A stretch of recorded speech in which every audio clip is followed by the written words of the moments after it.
अद्भुत युक्ति करने वाले, सामर्थ के काम करने वाले परमेश्वर हैं। आपकी महिमा अपरंपार है और आपकी सामर्थ और आपके काम अद्भुत, जिसे आश्चर्य कर्म कहते हैं। आप ऐसे काम करते हैं कि कोई भी व्यक्ति होता है वो आश्चर्य में पड़ जाता है आपके काम को देखकर।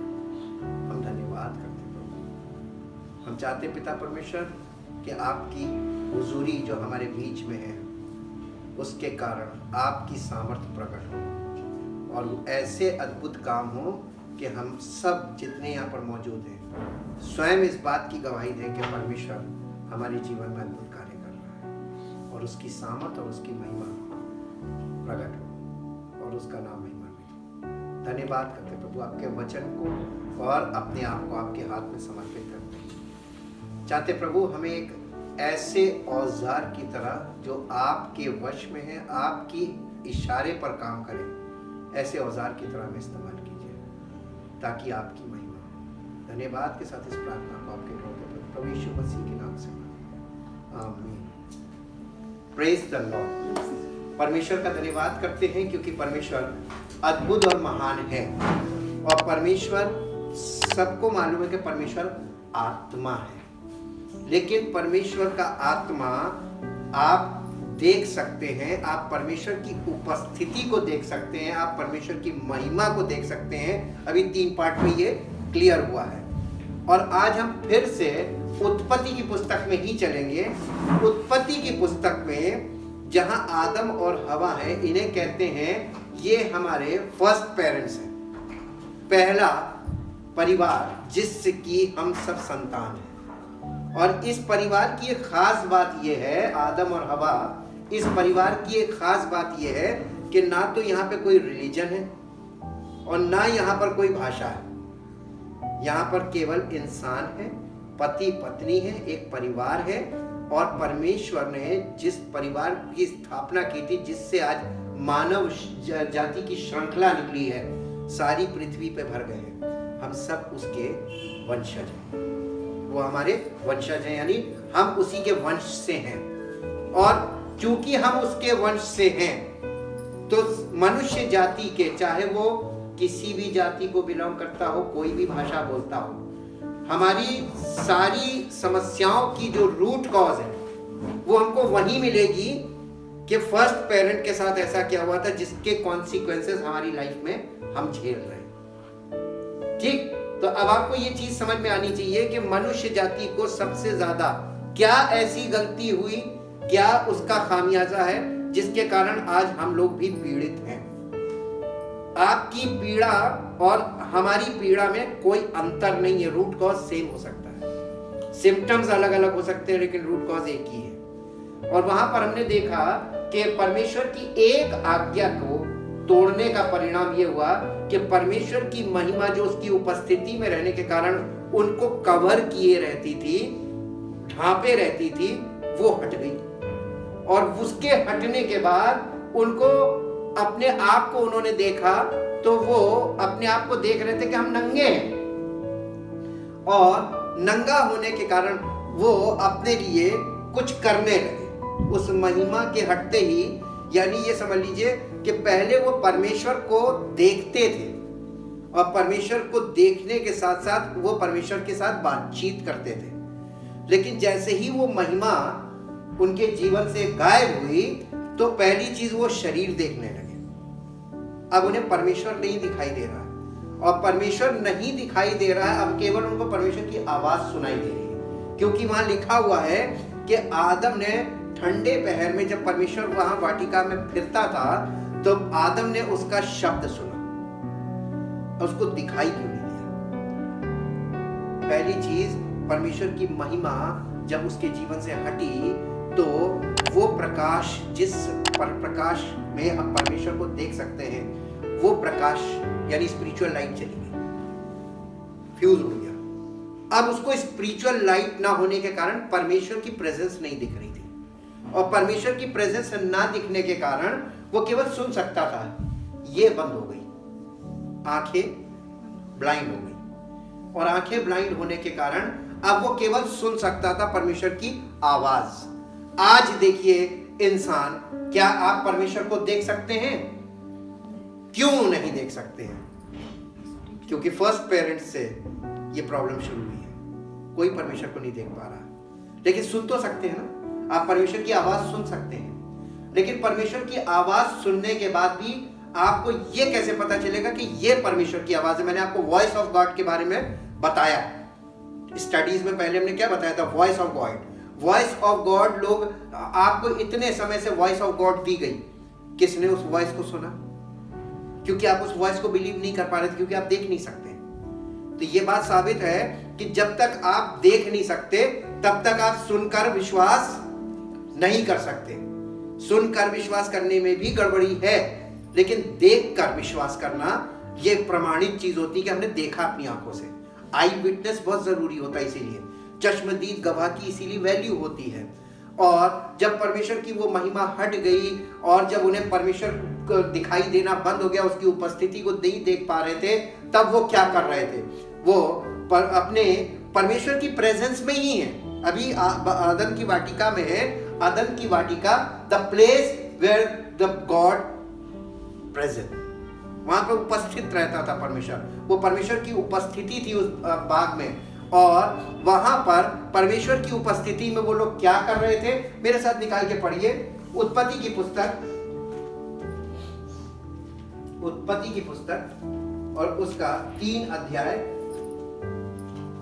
उत्पत्ति की पुस्तक का 3 अध्याय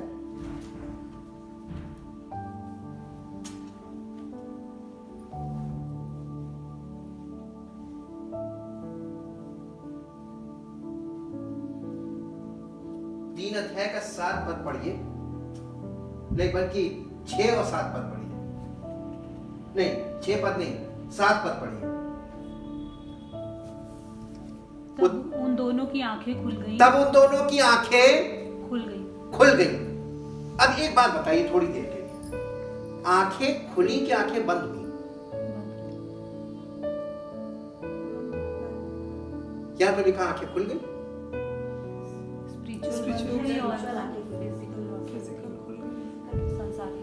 वो परमेश्वर की महिमा जब उनके ऊपर थी तो वो परमेश्वर की उपस्थिति को देख सकते थे, उसकी प्रेजेंस को देखते थे। वो प्रकाश, परमेश्वर ज्योति है, उस ज्योति को वो देख सकते थे, है ना? लेकिन जैसे ही वो महिमा हटी तो लिखा है वो फल खाने के बाद तो महिमा चली गई, और जब महिमा चली गई लिखा उनकी आंखें खुल गई। तो कौन सी आंखें खुल गई भैया?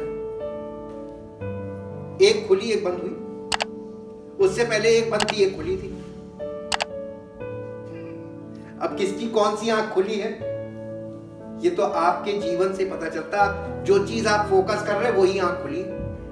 आज लोग किन चीजों को देखकर उनके पीछे भाग रहे हैं? शारीरिक वस्तुओं को देखकर भाग रहे हैं, भौतिक वस्तुओं के पीछे भाग रहे हैं। वो क्या देख रहे हैं?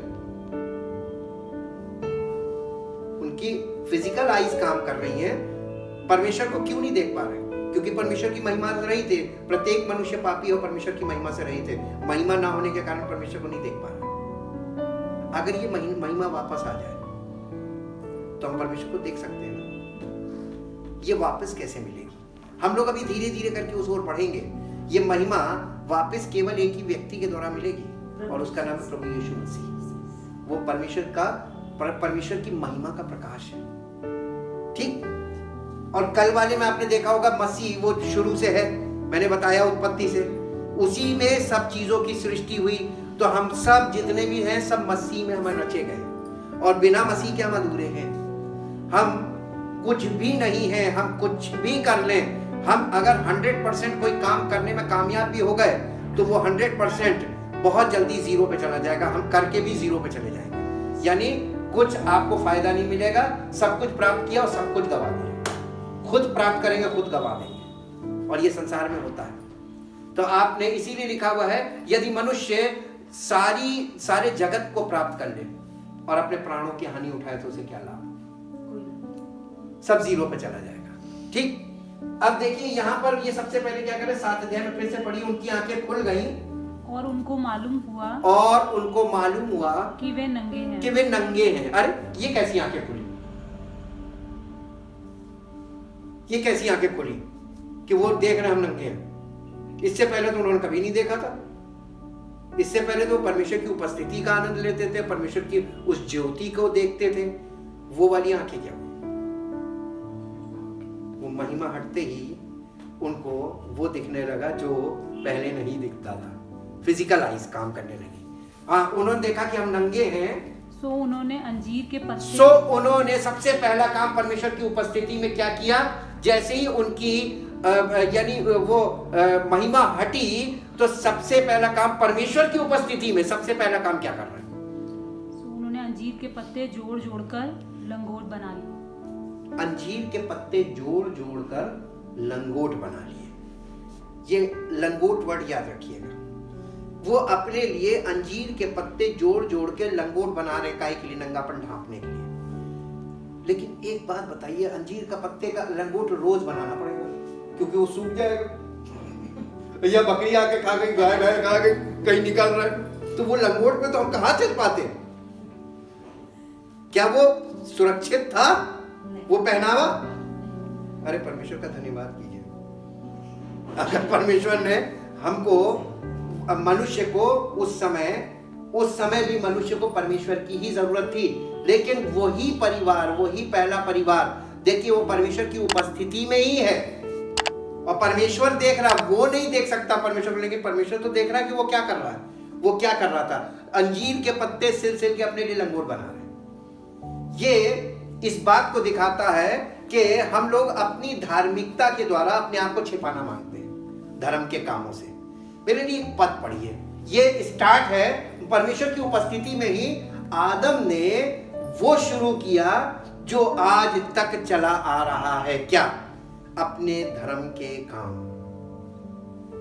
जिससे हम अपने आप को परमेश्वर के आगे बहुत अच्छा साबित कर सके। देख प्रभु मैंने इतना दान दिया, देख प्रभु मैंने गरीबों के लिए इतना भलाई की, मैंने देखो ये किया, मैंने ये किया। ये धर्म के काम है ना, पुण्य कमाओ पुण्य कमाओ।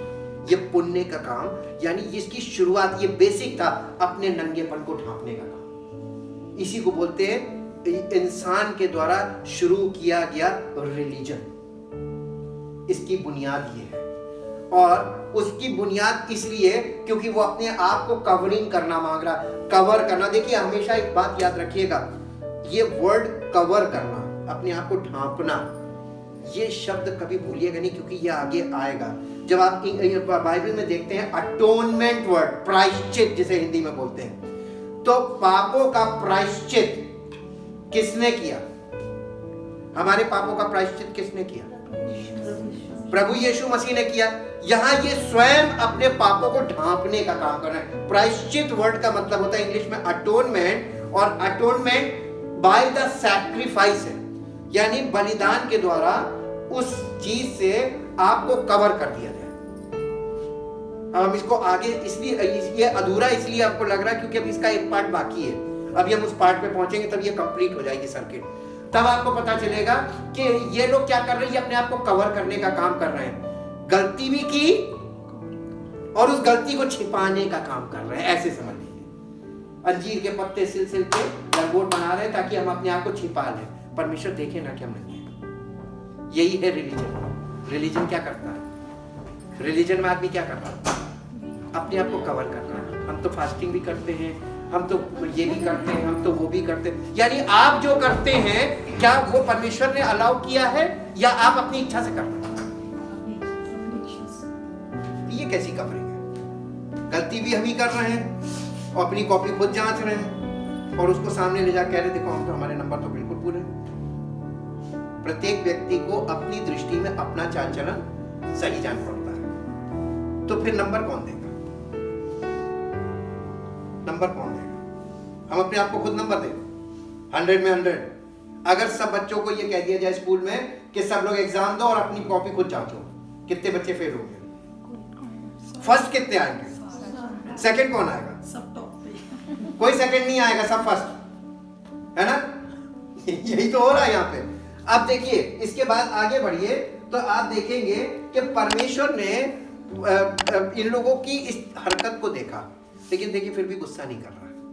कितना प्यार करने वाला परमेश्वर, वो मजबूरी देख रहा है, क्या रे इनको दिखाई तो दे नहीं रहा है।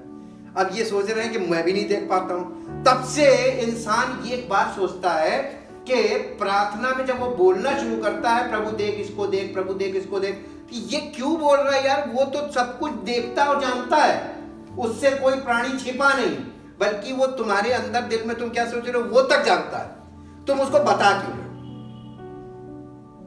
बताइए क्यों बता रहे हैं? क्योंकि हम परमेश्वर को देख नहीं सकते हैं, तो हम ये सोचते हैं कि परमेश्वर भी हमें भी नहीं देख सकता और इसे भी नहीं देख सकता, तो दूसरे की चुगली खाते हैं, है ना? जी।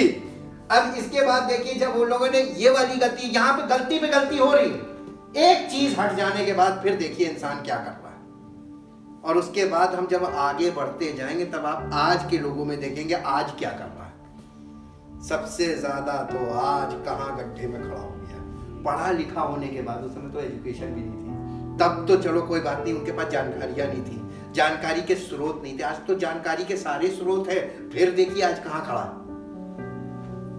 ठीक। अब देखिए यहां पर ये लोग अपने लिए लंगोट बना रहे हैं, इंग्लिश में पढ़िए, इंग्लिश किसी के पास है? इंग्लिश एम्पलीफाइड मुझे को निकालनी पड़ेगी, एक इंग्लिश वाला होना चाहिए, मुझे उसकी कमी लगती है। इंग्लिश एम्पलीफाइड में बहुत क्लैरिटी से यहाँ पे एक वर्ड आएगा, ये कौन सा पद तक? 7 पद ना, 3 का 7। Then the eyes of them both were opened, and they knew that they were naked, and they sewed fig leaves together and made themselves apron-like girdles. यानी वो अपने लिए लंगोट बना रहे, एप्रन बोला गया इंग्लिश में, एप्रन बना रहे। एप्रन, जब हम लोग किचन में काम करते हैं तो वो लोग एप्रन पहनते हैं ना, किचन में काम करते थे। एप्रन तो भाई छोटा सा लंगोट टाइप का है, समझ लीजिए, ऊपर से छिपा लेता है, लेकिन परमेश्वर ने इनको एप्रन में नहीं रहने दिया। ये मनुष्यों की धार्मिकता शुरू हो गई थी, एप्रन। परमेश्वर ने अपनी धार्मिकता वहीं प्रकट की थी उसी समय, और वो धार्मिकता आपको मिलेगी इसी के 3 अध्याय के 21 पद को पढ़िए। 3 अध्याय, उत्पत्ति 3 अध्याय का 21 पद। अब देखिए परमेश्वर ने क्या किया, परमेश्वर ने उनको उसी हालत में नहीं निकाल दिया। और यहोवा परमेश्वर ने आदम और उसकी पत्नी के लिए चमड़े के अंगरखे बनाकर उनको पहना दिए। और परमेश्वर ने आदम और उसकी पत्नी के लिए चमड़े के अंगरखे बनाकर उन्हें पहना दिया। यहाँ कौन काम कर रहा है? उनको ढांकने का काम कौन कर रहा है? नंगापन कौन ढांक रहा है? अरे भाई, परमेश्वर को तो उन्होंने नाराज किया था, फिर भी परमेश्वर उनको ढांक रहा है। परमेश्वर का प्रेम दिखाई दिया। उस समय ढांक रहा है जब वो परमेश्वर को देख नहीं सकते, और परमेश्वर को नहीं देख रहे हैं, लेकिन परमेश्वर उनको देख भी रहा है, और उनके लिए क्या बनाया उसने? इंग्लिश में मैं पढ़ के बताता हूँ। अब परमेश्वर ने उनके लिए क्या बनाया? ये तो था एप्रन जो वो अपने लिए बना रहे थे। अब ये कौन सा वर्ष है? 21 वर्ष में परमेश्वर ने क्या किया? परमेश्वर ने उनके लिए अंगरखे बनाए। अंगरखे को इंग्लिश में लिखा हुआ है, For Adam also and for his wife, the Lord God made long coats, tunic का मतलब लॉन्ग कोट, यहां तक का पूरा, यानी पूरा शरीर ढांक दिया, बिल्कुल कहीं से कोई नंगापन नहीं। ये लिखा है tunic of skins and cloth them, चमड़े के वस्त्र बनाकर उनको पहना दिए, यानी पूरा शरीर ढांक दिया। ये किसने किया? ये क्यों किया? परमेश्वर उनको ये बताना मांग रहा था कि तुम अपने आप को, अपना नंगापन नहीं छिपा पाओगे, मुझसे नहीं छिपा पाओगे। दुनिया को तुम दिखा दो धोखा देके। आज लोग क्या कर रहे हैं? धर्म के कामों से किसको धोखा दे रहे हैं? खुद को और लोगों को। मनुष्य को धोखा दे रहा है ना, in the name of religion. लेकिन परमेश्वर सब देख रहा है ना, उसके सामने क्या चीज छिपी हुई है? आप कुछ भी कर लो, लेकिन आपके जीवन में पाप बैठा हुआ है, कौन देख रहा है? आप परमेश्वर से कुछ प्राप्त करके दिखा दो, तुम्हारे ऐसी दशा में मिलेगा? प्रार्थना करने से मिलेगा? प्रेज एंड वर्शिप करने से मिलेगा? पूजा पाठ करने से मिलेगा? धर्म कर्म से मिलेगा? कुछ नहीं मिलेगा, परमेश्वर से कुछ नहीं मिलेगा। करें वो कहता करो जितना ड्रामा करना है। शुरुआत कहां से हुई इस चीज की? फर्स्ट पैराग्राफ से। हमारा पहला जो जोड़ा था जिसके द्वारा हम सब आए हैं, उन्होंने पहले ही जोड़े ने ऐसा काम कर दिया था, जिसके लिए आज हम सब, अगर वो दोषी हैं तो परमेश्वर की नजर में हम धर्मी ठहर सकते हैं? क्यों नहीं ठहर सकते? हम सब उसी की संतान है। Yes, correct. हम सब आदम की संतान हैं। तो जब वो नहीं सही ठहरा तो हम कैसे सही ठहरेंगे? परमेश्वर ने उसे अगर कवर किया है तो वो हमें भी करेगा। ये मैसेज है, ये मैसेज है। उन्हें भी उसने नंगा नहीं निकाला। जब किसी को जब उनको घर से निकालना था, वहां से बागिया दल से निकालना था, परमेश्वर ने कहा था ना, मैंने इन्हें अपने स्वरूप में बनाया, ये मेरा प्रगटीकरण है। लोग देखेंगे, जब इनकी संतानें पैदा होंगी तो ये भी देखेंगे, अरे मेरे मम्मी पापा नंगे, वो भी नंगे रहेंगे, है ना। इन्हें कवर किया ताकि ये भी अपने बच्चों को कवर करें। हालेलुया। अब आपको एक चीज दिखाते हैं परमेश्वर ने ये काम क्यों किया। जल्दी से मेरे लिए निकालें 1 कुरिन्थियों 13 अध्याय। 1 कुरिन्थियों 13 अध्याय। 1 कुरिन्थियों का 13 अध्याय, 13 अध्याय का 13 अध्याय उसका 4 पद से पढ़िए। प्रेम धीरजवंत है। प्रेम जो परमेश्वरीय प्रेम है, जो परमेश्वरीय प्रेम यानी अगापे लव जिसको बोलते हैं, वो प्रेम धीरजवंत है और कृपाल है और कृपालु है। प्रेम डाह नहीं करता। प्रेम डाह नहीं करता। प्रेम अपनी बड़ाई नहीं करता। प्रेम अपनी बड़ाई नहीं करता और फूलता नहीं। और फूलता नहीं।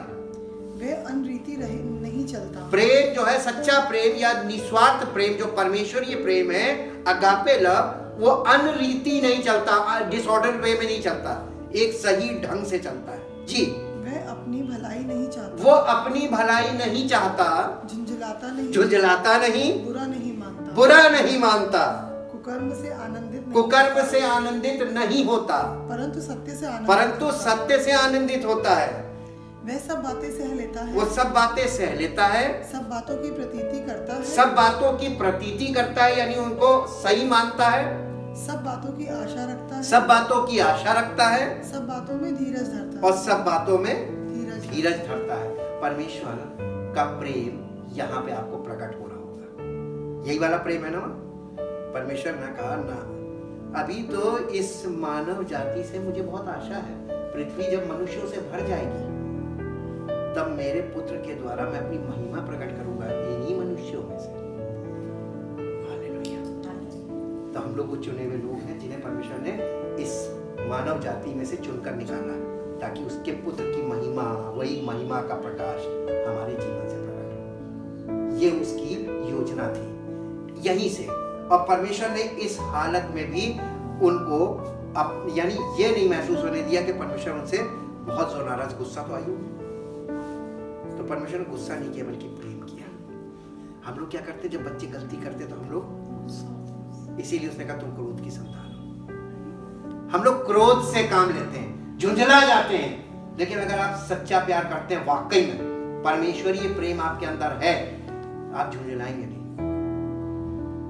आप अपनी झुंझलाहट को कोने में जाके छिड़क दीजिए। अरे ठीक है यार, हम छोटे थे, हमने भी किया होगा, आज मेरा बच्चा कर रहा। कर सकते हैं ना। अपना बचपना तुरंत याद कर लीजिए, यार मैंने भी किया होगा, आज मेरा बच्चा कर रहा है। ठीक। अब इसके बाद देखिए, परमेश्वर ने उनको वहां से निकाला तो चमड़े के अंगरखे बनाए। अब देखिए फिर वही कवरिंग वाली बात आई। उनको पूरी तरीके से कवर किसने किया? हमें पापों से, हम पाप किया नहीं, पाप का मतलब है हम पापी हैं। इसका मतलब यह है कि हम परमेश्वर के सामने बिल्कुल नंगे हैं। नंगे क्या मतलब? ये हम अपने धर्म के कामों से अपने पापों को ढांप नहीं सकते। परमेश्वर हमारे पापों को ढांप सकता है अगर परमेश्वर ढांपेगा। लेकिन इसमें एक मैसेज और छिपा है इसी बात में। क्वेश्चन नंबर 1 कि परमेश्वर चमड़ा लाया कहां से? टैनरीज तो थी नहीं, लेदर फैक्ट्री भी नहीं थी, चमड़ा आया कहां से? हम लोगों को चमड़े की चीजें कैसे प्राप्त होती हैं? भैया काटा जाएगा, मारा जाएगा, कोई बलिदान होगा तभी तो जानवर की चर्बी, वो चमड़ा मिलेगा हमको। तो वो चमड़ा परमेश्वर को मिला कहां से? किसी को बलिदान तो किया होगा ना। इसका मतलब परमेश्वर ने उन्हें ढांपने के लिए वहां पर एक बलिदान किया और उस बलिदान को करके उसी चमड़े से उन्हें ढांप दिया। पहली बलि परमेश्वर ने दी, किसके लिए? मनुष्य को ढांपने के लिए। यानी मनुष्य जाति की शुरुआत जिससे होनी थी, उस जोड़े को नंगा नहीं निकालना, उसके नंगेपन को ढांपने के लिए वहीं पर बलिदान किया था। The first sacrifice God did himself, परमेश्वर ने स्वयं किया। क्या ये मैसेज यीशु मसीह के द्वारा प्रकट नहीं है कि परमेश्वर ने अपने पुत्र को हमारे लिए बलिदान किया? उन्हें ये जानकारी दे दी गई थी ना। परमेश्वर वो हम लोगों के जैसे नहीं थे कि बड़े पढ़े लिखे के तुरंत पढ़ ले समझ जाए। वो तो ऐसे लोग थे जिन्हें ABCD नहीं मालूम थी कि हमारे साथ हुआ क्या है और परमेश्वर उनके साथ कर क्या रहा है।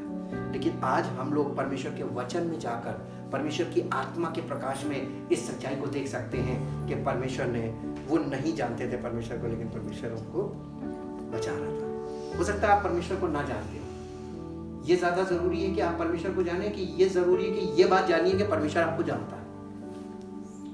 परमेश्वर आपको जानता है, ये जानना जरूरी है ना।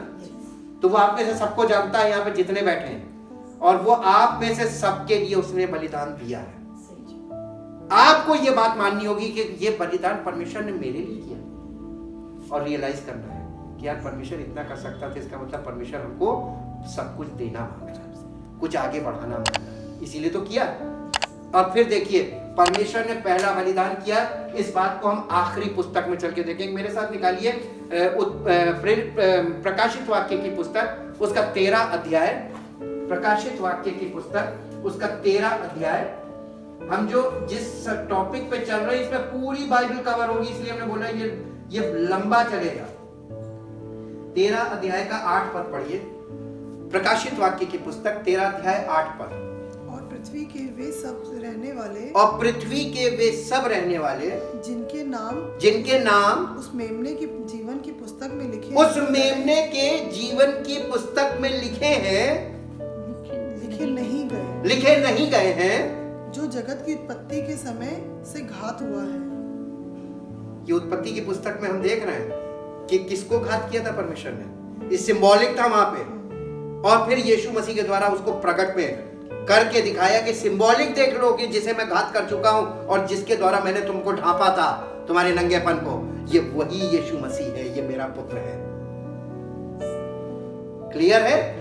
जिनके नाम मेमने के जीवन की पुस्तक में लिखे नहीं गए हैं, वो जो मेमना जगत की उत्पत्ति से घात किया हुआ है। घात किया होगा मतलब, अब इसको हम इंग्लिश में आपको बताते हैं, और क्लियर आपको मिल जाएगा।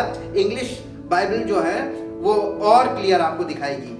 यहां पे हम चलेंगे the book of revelation chapter 13 verse 8, और यहां पर इस प्रकार से लिखा हुआ है, and all the inhabitants of the earth will fall down in adoration and pay him homage, everyone whose name has not been recorded in the book of life of the Lamb that was slain in sacrifice from the foundation of the world. संसार की जब वो foundation डाली जा रही थी, ये the foundation of the world का मतलब मानव जाति की शुरुआत, यानी इंसानी जिंदगी की शुरुआत आदम और हवा से हुई है। और उसकी शुरुआत में एक मेमना बलिदान किया था। वो कौन था? वो सिंबॉलिक था। वो परमेश्वर ने अपने पुत्र का सिंबॉलिक दिखाया था कि ये होगा और इसी से तुम बचाए जाओगे। अब जल्दी से मेरे लिए एक पद और निकालें जो आपको मिलेगा, पहला यूहन्ना 2 अध्याय, उसका पहला दूसरा पद। 1 जॉन चैप्टर 2 वर्स 1 and 2। पहला यूहन्ना 2 अध्याय का पहला दूसरा पद। यहाँ पर, हे मेरे बालकों, मैं ये बातें तुम्हें इसलिए लिखता हूँ, मैं ये बातें तुम्हें इसलिए लिखता हूँ कि तुम पाप न करो, और यदि कोई पाप करे तो पिता के पास हमारा एक सहायक है, अर्थात धार्मिक यीशु मसीह या धर्मी यीशु मसीह। और वही हमारे पापों का प्रायश्चित है। प्रायश्चित वर्ड को जब आप इंग्लिश में पढ़ेंगी तो वहां पे वर्ड आएगा रिकॉन्सिलिएशन या अटोनमेंट। वही हमारा प्रायश्चित है। यानी हम सबके पापों का प्रायश्चित कौन है? किसने किया हमारे पापों का प्रायश्चित? तो बिना परमेश्वर, और वो उसका बलिदान किसने किया था? परमेश्वर ने किया था, अपने पुत्र को बलिदान किया था। किसके लिए? हमारे पापों के लिए। लेकिन कभी हमने इस चीज को रियलाइज किया? जिस दिन हम ये रियलाइज करते हैं उसी दिन होली स्पिरिट हमको मिल जाती है, ताकि हम इस बात को पूरी तरीके से समझें कि वो हमारे लिए घात किया गया है। उसके द्वारा हमको परमेश्वर की महिमा दोबारा परमेश्वर देना मांग रहा, जो वहां से माइनस हुआ था यहाँ पे हमको मिल सकता है। पाप के कारण हो गई थी, पाप का बलिदान प्रभु यीशु मसीह ने दे दिया ताकि पवित्र आत्मा के द्वारा हमको परमेश्वर की वो महिमा मिल जाए। इजी हुआ? समझ में आया? अब देखिए, आज इसको पूरा पढ़िए। वही हमारे पापों का प्रायश्चित है, और केवल हमारे नहीं वरन सारे जगत के पापों का भी, वरन सारे जगत के समस्त मानव जाति के पापों का प्रायश्चित। इसमें कोई छूट गया क्या? यीशु मसीह किसी जाति विशेष के लिए आया था? यीशु मसीह किसी धर्म विशेष के लिए आया था? यीशु मसीह किसी विशेष कंट्री के लोगों के लिए आया था? वो सारी मानव जाति के लिए आया था, और उसका बलिदान सबके लिए हुआ, ताकि सब लोग, वो जो महिमा सबसे चली गई है वो सब महिमा सबको मिले। वो सबको देना मांग रहा है। परमेश्वर सबको वो चीज वापस चाह रहा है कि मिल जाए, ताकि सब लोग परमेश्वर को देख सके। देखना पसंद करते हैं? इच्छा है? यीशु मसीह ने कहा था, जब जिसके मन, धन्य हुए जिनके मन शुद्ध है, वे परमेश्वर को देखेंगे। जब तक पवित्र आत्मा आकर आपके मन को शुद्ध नहीं करेगा, तब तक आप परमेश्वर को देख नहीं सकते। और जिस दिन आप परमेश्वर को देख लेंगे, उस दिन आपको किसी की जरूरत नहीं है। आप जब परमेश्वर की प्रेजेंस में चले जाते हैं, बताइए वहां प्रार्थना करने की जरूरत है कि वहां पर कुछ नहीं करना है? जब हम बागी अदन में देखते हैं, जहां परमेश्वर ने रखा था, देखिए मैंने यहाँ लिखा है कि यहाँ पर लिखा provision of God. In the presence of God there is a provision of God. वहां पर परमेश्वर ने जब आदम और हवा को रखा था, तो वहां पर उनको खेती नहीं करनी थी और कुछ नहीं, कोई काम नहीं करना था। तो फिर खाते कैसे थे? हम लोग तो यही कहते हैं ना, काम नहीं करेंगे तो खाएंगे कहां से? ये तो हम तब बोल रहे हैं जब हम परमेश्वर को नहीं जानते हैं, और वो लोग परमेश्वर को जानते थे, इसलिए उनको कहा, परमेश्वर ने उन्हें रखा और उसने कहा ये सारे फल तुम खा सकते हो। प्रोविजन ऑफ गॉड था ना, फल खिला रहा था। और आपको मालूम है, परमेश्वर ने उनके लिए जो फल रखे थे, उन फलों में बहुत आशीष थी, यानी उसमें फलों से उनको जीवन भी मिलता था और सामर्थ्य भी मिलती थी। दूसरी बात, उनके पत्तों से तुम चंगे हो जाओगे। हम प्रकाशित वाक्य 20 अध्याय निकालिए, प्रकाशित वाक्य उसका 20 अध्याय और उसका पहला दूसरा पद पढ़िए। प्रकाशित वाक्य 20 अध्याय, पहला दूसरा पद नहीं, पद मैं बता रहा हूं। 20 से 22 अध्याय निकालिए, 22 अध्याय।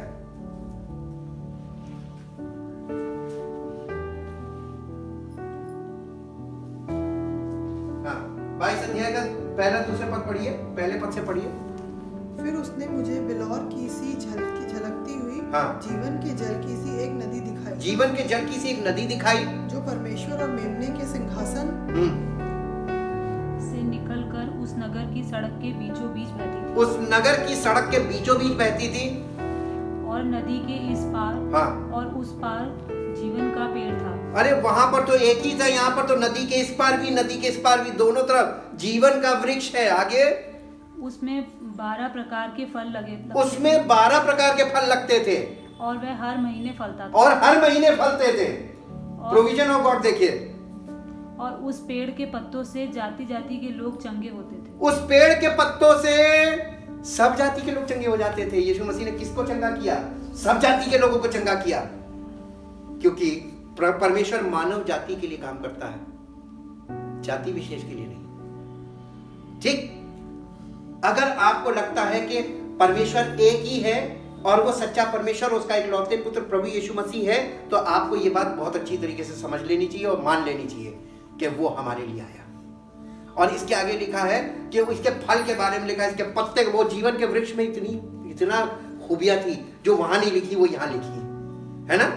ये खूबियां हमको कब? मसीह में जब आते हैं, पवित्र आत्मा से जब हम परमेश्वर की महिमा प्राप्त कर लेते, तब हमको जीवन के वृक्ष के बारे में सब समझ में आता है। हालेलुया। लेकिन आज इंसान क्या कर रहा था वहां पे, जैसे वो लोग अंजीर के पत्तों के लंगोट बना रहे थे, आज भी लोग वही काम कर रहे हैं। यशायाह नबी की पुस्तक 64 अध्याय 6 पद पढ़िएगा, फिर प्रार्थना करेंगे। यशायाह नबी की पुस्तक 64 अध्याय 6 पद। जी, यशायाह 64 उसका 6 पद। हम तो सबके सब अशुद्ध मन के से हैं, हम तो सबके सब अशुद्ध मनुष्य कैसे हैं, और हमारे धर्म के काम सब के सब मैले चिथड़े के समान हैं। ले, हमारे धर्म के काम मैले चिथड़े के समान हैं। हम सबके सब पत्ते की नाई मुरझा जाते हैं। हम सबके सब पत्ते की नाई मुरझा जाते हैं। जैसे ही कोई नुकसान हुआ तो क्या होता है? मुरझा जाते हैं। ले, पत्ते के समान मुरझा जाते। यही तो वहां पर था, पत्ते से लंगोट चल रहे और पत्ते मुरझा गए। तो हमारे धर्म के काम ये सब पत्ते आ गया ना, ये फॉल्स रिलीजन को दिखा रहा है ना, क्लियर है ना, यही तो चल रहा है जी। और हमारे अधर्म के कामों ने हमें वायु की नाई उड़ा दिया। हमें वायु की ना, जब सूख जाएंगे तो उड़ जाएंगे, हवा चली हो गए, और जब मुसीबत की आंधी आई तो अंजीर के पत्ते सब उड़ गए। हालेलुया। आज अगर आप उसको अपना उद्धार करता स्वीकार कर ले, आज भी मौका है। वो आपको प्रतिदिन मौका देता है। मान ले, और जो मान लेता है वो जीवन पा जाता है। Thank you Jesus.